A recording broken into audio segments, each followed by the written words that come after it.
Parish orphans and retrogrades. More bad news out of the Vatican.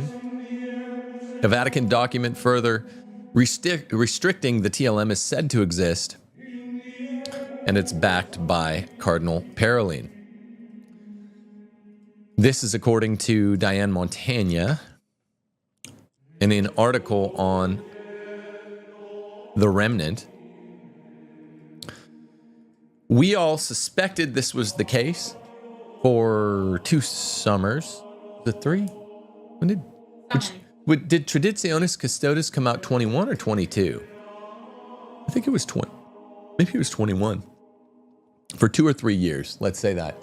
We've suspected that there will be more restrictive action against the TLM. And sure enough, there is. On June 25th,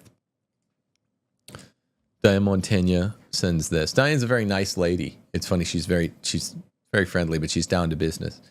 Whenever she tweets a new article of hers, I just get it in DM.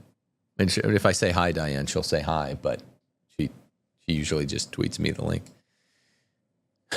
Having made several inquiries regarding recent reports, I have been informed by reliable sources that a new Vatican document more restrictive than Traditionis Custodes does indeed exist, is backed by Vatican's Secretary of State, Stato, he's sometimes called, this office, Cardinal Pietro Parolin, and has been presented to Pope Francis. Well-informed sources have confirmed that the new document, if published, would prohibit all priests, other than those belonging to approved ex-Ecclesia Dei institutes, like FSSP or ICKSP, from offering the holy sacrifice of the Mass in the Vetus Ordo, or the Old Rite. It would also prohibit bishops from themselves celebrating or authorizing the celebration of the Vetus Ordo in their dioceses, which is not what Traditionis Custodes was promulgated under that impetus. It was the opposite impetus. They said they wanted to give more subsidiarity.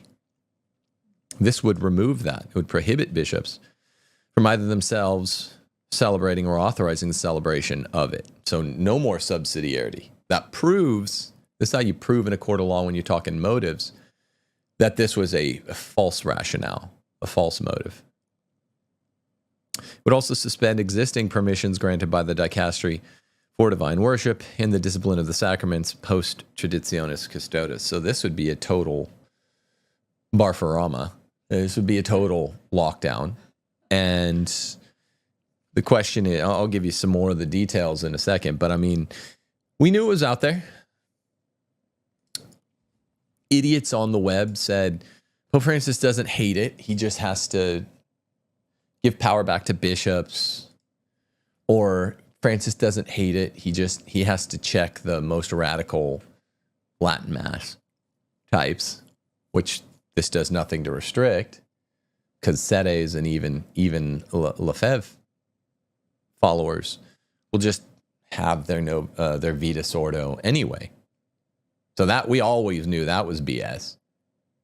To assert that we're striking back at the most radical traditionalists through Traditionis Custodes, well, no, specifically not, because those guys will do it anyway. It's like gun control. I'm not saying they're criminals, they're not. But criminals will go get black market guns. It's the law-abiding, specifically, that you're hurting with gun control. Think about it like that. So, this is the case. It's not shocking.